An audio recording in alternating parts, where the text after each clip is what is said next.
Le 15 septembre, date butoir pour la vaccination des soignants. Pas vraiment une préoccupation dans ce service de l'hôpital de Valenciennes. C'est à peine si la question est encore évoquée. Nous, entre collègues, on a été vaccinés depuis très longtemps, surtout que j'avais des collègues qui étaient à risque, donc qui se sont vaccinés depuis le début. Et nous, ça s'est fait progressivement et là, on est toutes vaccinées depuis un certain moment. Donc la date butoir, on n'en a pas fait vraiment attention parce que pour nous, c'était naturel de se faire vacciner. Sur l'ensemble du pôle cancérologie et spécialité médicale, près de 100% du personnel est vacciné.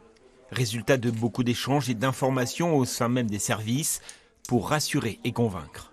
On connaît nos personnels, donc forcément, quand il y a des questions précises, ils peuvent nous solliciter et on en discute très librement, évidemment, sans remplacer le rôle de leur médecin traitant, puisque ce n'est pas du tout notre rôle, même si on est soi-même médecin, mais effectivement plutôt de l'ordre de l'information, parce que beaucoup de désinformation côtoie l'information et c'est important d'avoir des débats qui soient complètement dépassionnés. 2 mois après l'ultimatum fixé par Emmanuel Macron, la direction du centre hospitalier de Valenciennes se dit satisfaite.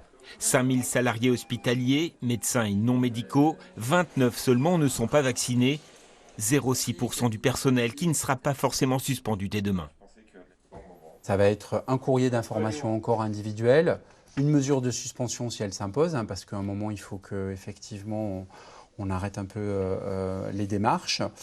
Et puis on verra l'examen des cas très très singuliers en lien avec la médecine du travail et les pôles d'activité concernés. Tenter de convaincre encore, mais avec la garantie désormais qu'aucun des services de l'hôpital ne sera perturbé dans son fonctionnement.